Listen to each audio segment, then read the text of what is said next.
Mesdames, Messieurs, bonjour et bienvenue dans le monde merveilleux de la couleur. Une étoile 16 par 20. On va s'amuser à tricoter des couleurs avec du blanc. Je dépose du blanc ici. Encore du blanc.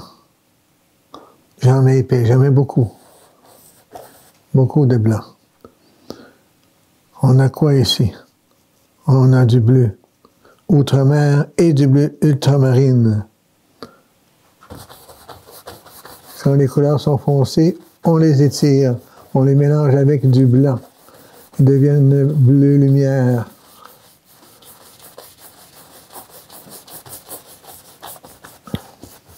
Un petit peu de rouge, pourquoi pas rouge de cadmium, avec bleu outre-mer. Oh, ça fait violette de cobalt. On mélange les couleurs.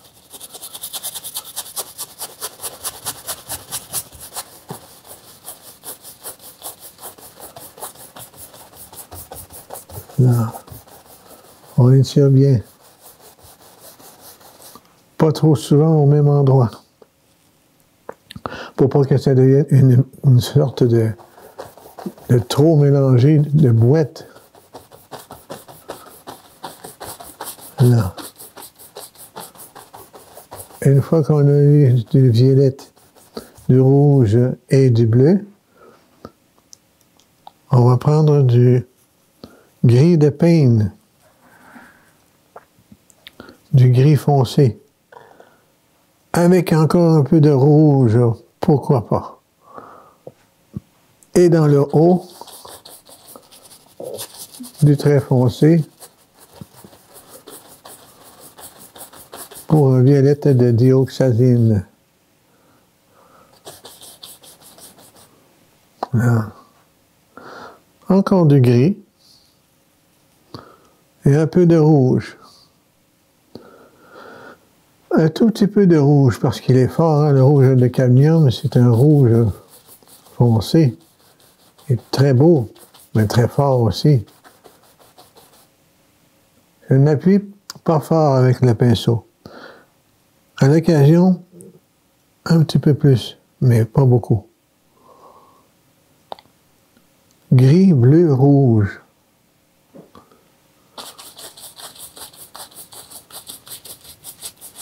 Des petits mouvements tout petits.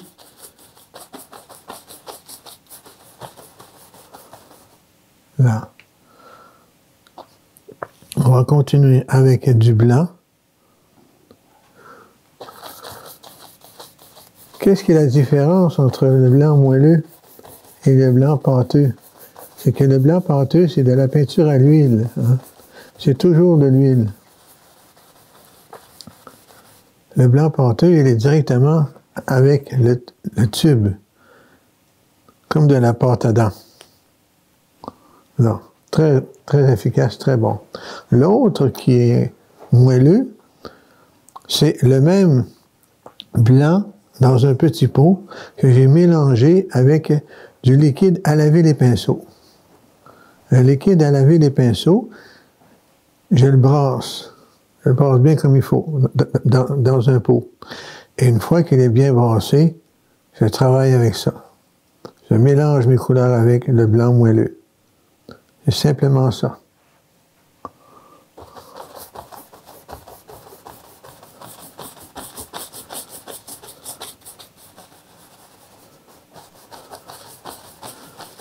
J'étire les couleurs, je travaille avec des petits mouvements. Des tout petits mouvements. Ici, on a un ciel pâle, des couleurs foncées qu'on a mélangées avec du blanc moelleux. Du blanc moelleux pour étirer les couleurs, parce qu'il est moelleux, il fait danser les couleurs sur la palette et sur la toile. C'est ce qui est important. Un peu de bleu outre-mer et ultramarine, juste un peu de bleu.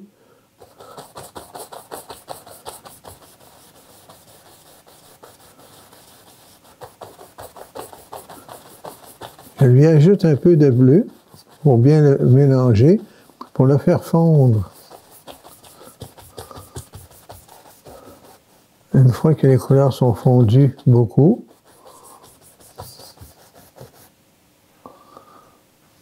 on va prendre du gris foncé avec du bleu ultramarine. Je trempe un petit peu le pinceau dans la grenouille sans le laver. Je secoue un petit peu dans le but de faire étirer les couleurs.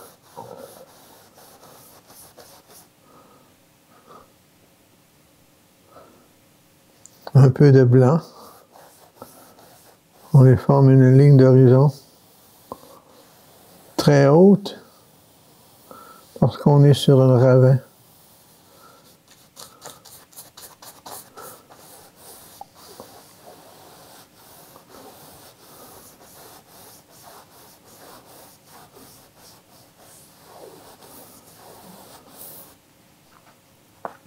Du gris foncé avec du bleu outre-mer, ultramarine, soit les deux ou un des deux. J'ai pris les deux.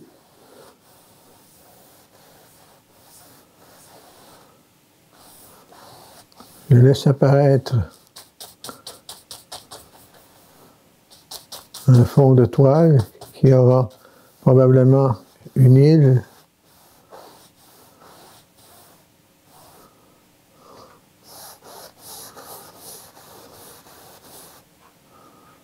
Non. Du gris foncé avec du bleu outre-mer et bleu ultramarine, toujours.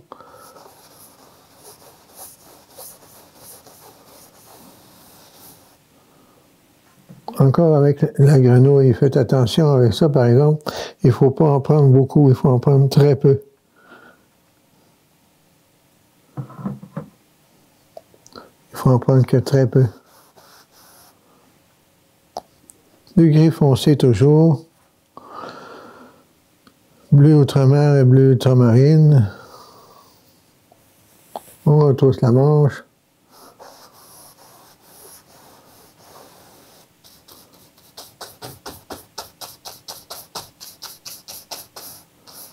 Pour l'instant, c'est très foncé.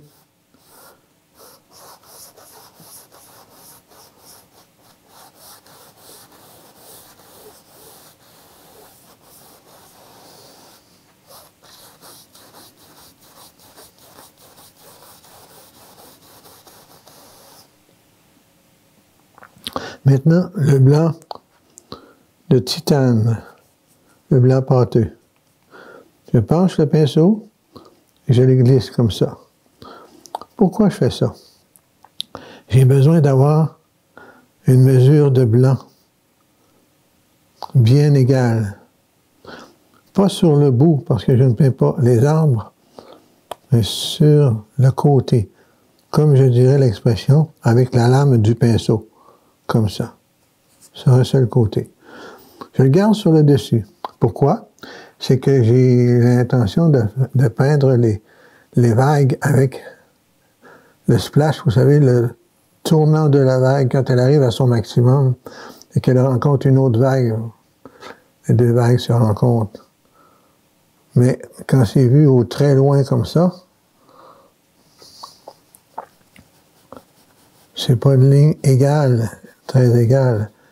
La ligne, elle est égale, c'est que je m'excuse. Elle est égale, mais en mouvement. Elle est en mouvement. L'horizon est très égal. Vu de loin, comme ça, il faut que la ligne soit droite. C'est quand on est sur place qu'on voit que tout est en mouvement. Et quand on s'éloigne, la ligne est très droite.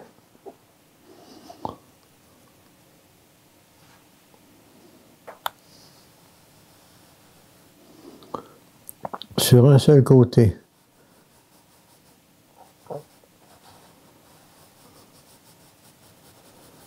Ah, ça commence à faire de la houle, comme on dit. Ça commence à planer.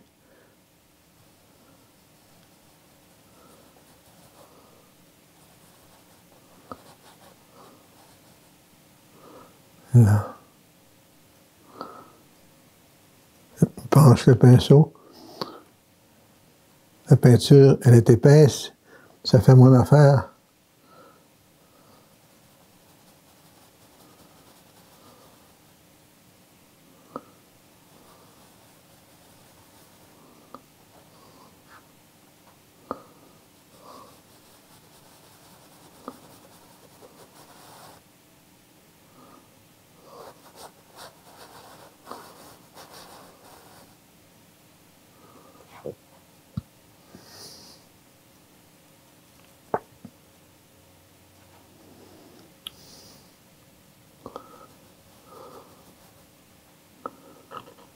On fait le tournant de la vague.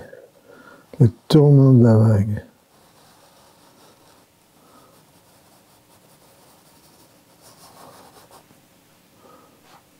Un vrai tournant de vague. Là.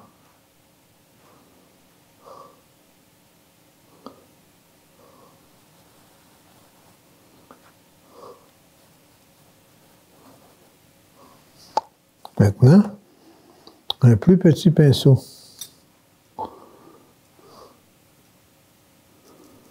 Très peu de brun et du gris. Avec un pinceau plat. Île de roc.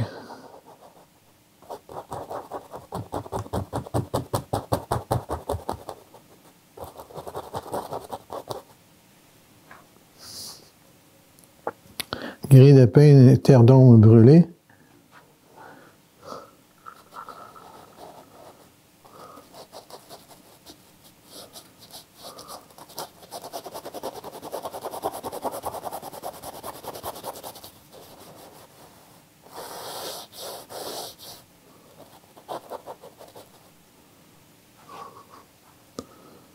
Du blanc avec du terre d'ombre brûlée.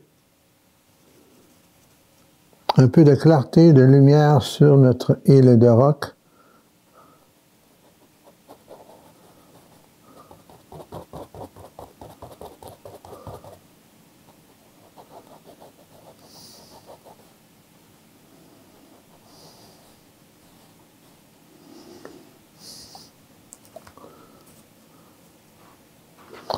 Le gros pinceau. Le blanc sur le dessus. Les vagues de 10-12 pieds de haut. Les immenses vagues de 3 mètres ont frappé le rocher et faire de l'écume en permanence.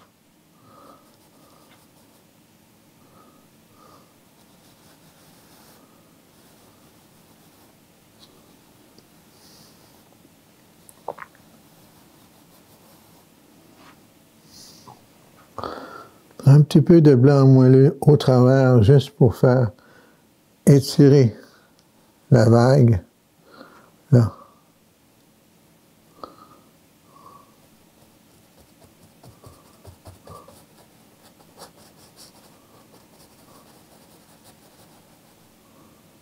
Là.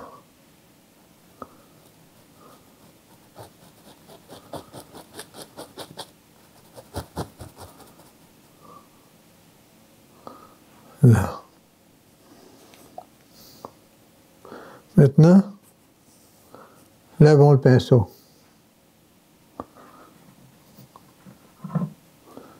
Si je lave le pinceau dans la grenouille, j'enlève l'excédent en premier et seulement qu'à frotter. On voit bien? Oui, on voit bien à l'intérieur.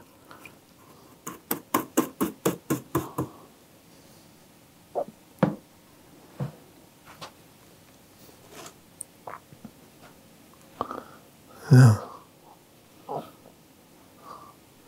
Il en reste toujours un petit peu, tant mieux. C'est voulu. Là. Dans le bas ici. Gris foncé. Terre verte. Vert de vessie.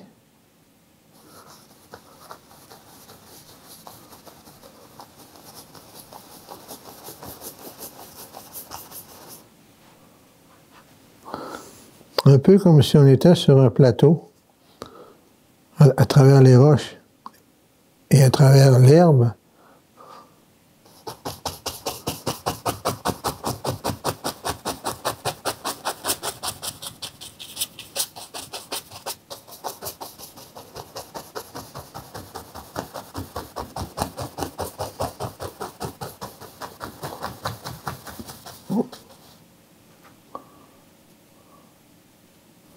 On va placer la toile un peu mieux.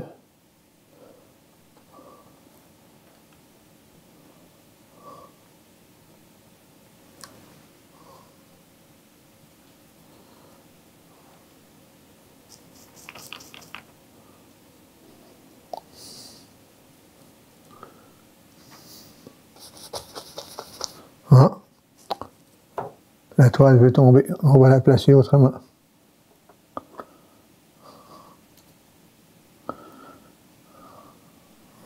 OK.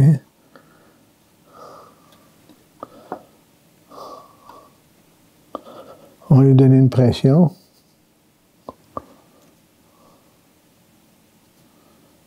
Non plus. Ah, petit problème technique.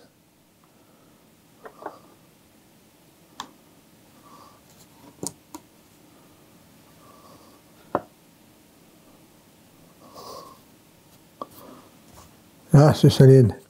Ouh, désolé. Les choses qui arrivent, hein. Petit problème technique.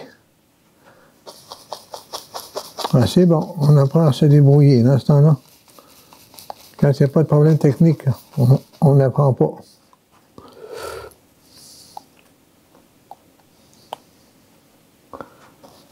Je fais un fond avec un vert foncé, terre verte, du gris foncé et du brun foncé, terre d'ombre brûlée.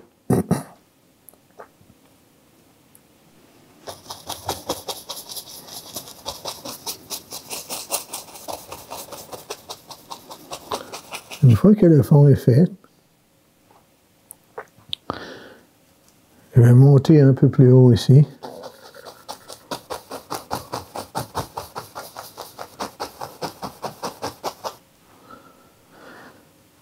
Et toujours avec le gris de peine, gris foncé. Ah, du verre de vessie, c'est encore mieux.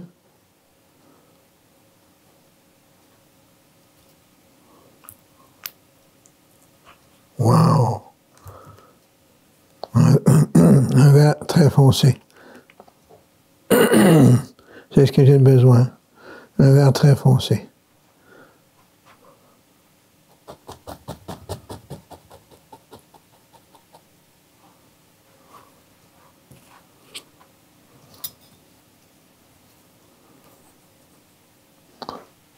La spatule, toujours avec du verre foncé, verre de vessie.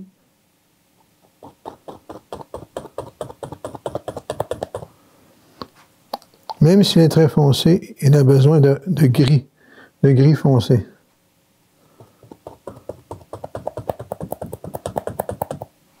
En faisant un arbre comme celui-ci, lui ou un autre, en faisant un arbre ici à droite, ça donne de meilleures idées pour la suite.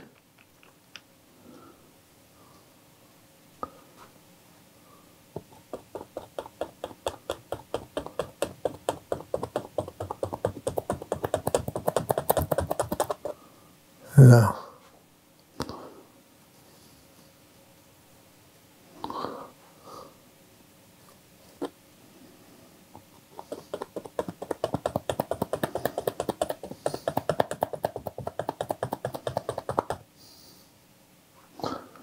De cette façon, on continue avec le vert foncé et le gris foncé.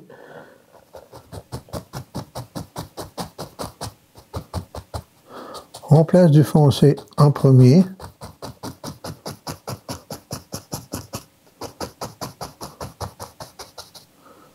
Ah, déjà, ça va mieux. Ça va beaucoup mieux. Du gris de peigne, gris foncé avec terre d'ombre brûlée. avec terre d'ombre brûlée.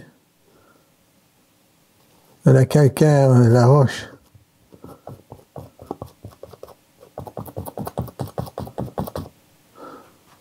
Un petit peu de blanc avec la terre d'ombre brûlée. Le brun foncé.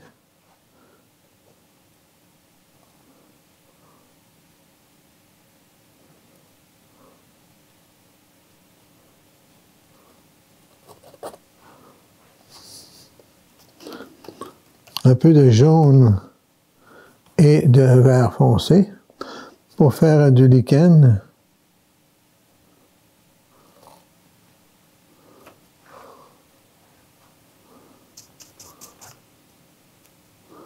Du jaune cadmium clair avec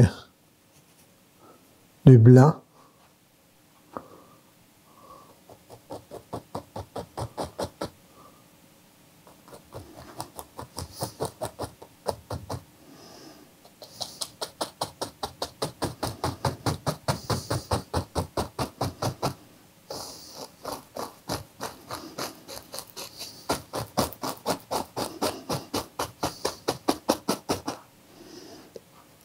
Et l'autre côté du pinceau, du bleu outre-mer avec du blanc.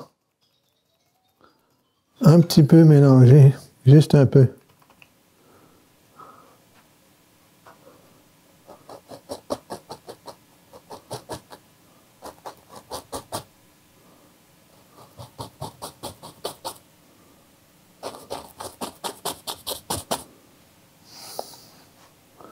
Avec du jaune et blanc.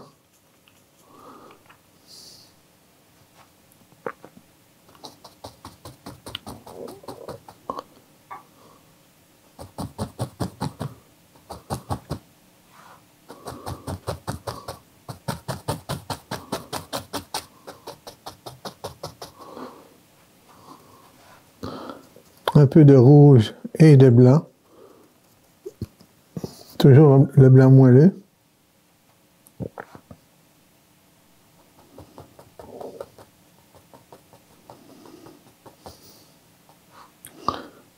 De l'herbe fleurie.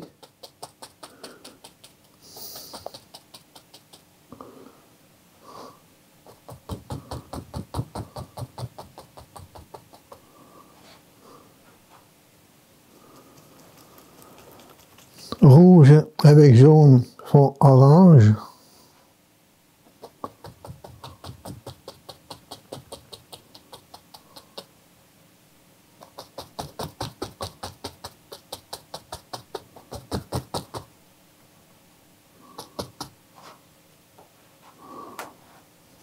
Vert foncé. Gris foncé.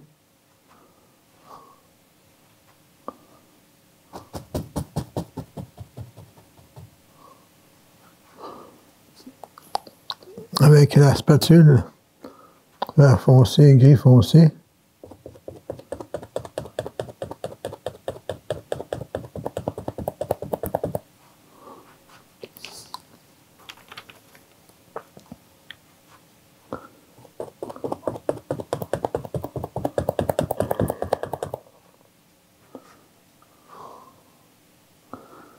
Déjà mieux. Les lupins, le vent,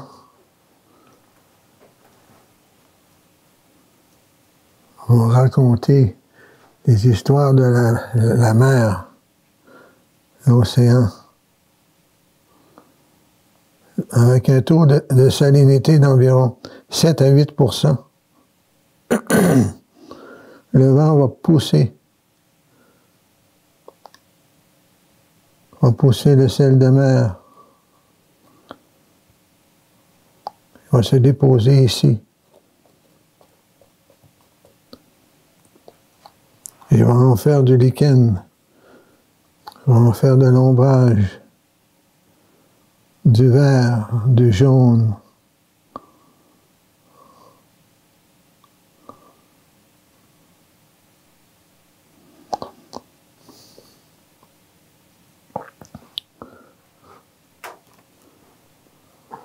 Là.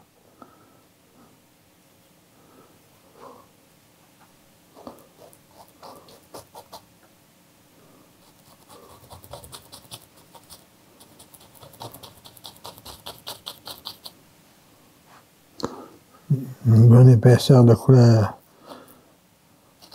Il y a beaucoup d'éléments. Beaucoup d'éléments. Terre d'ombre brûlée. Gris foncé.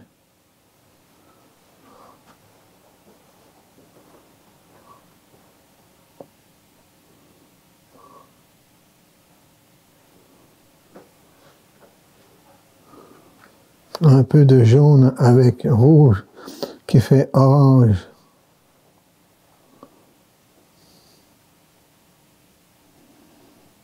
Là.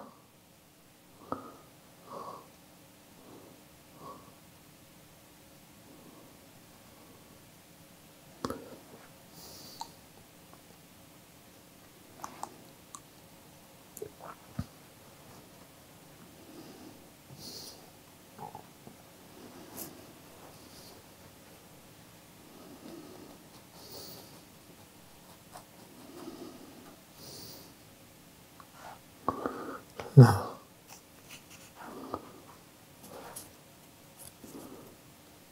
Pinceau éventail.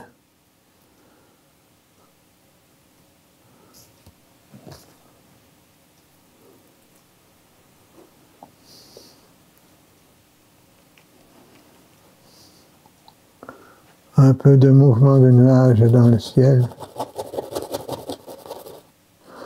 Je le fais souvent au sens contraire de l'horloge, au sens contraire des Écritures.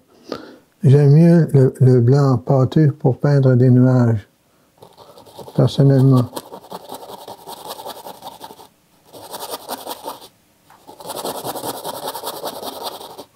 On atténue en dessous, là.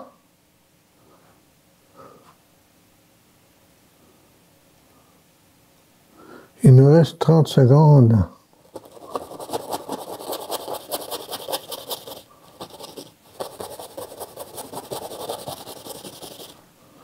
Il nous reste 30 secondes juste pour vous dire merci beaucoup d'avoir été des nôtres. Prenez soin de vous et bonne peinture. À bientôt.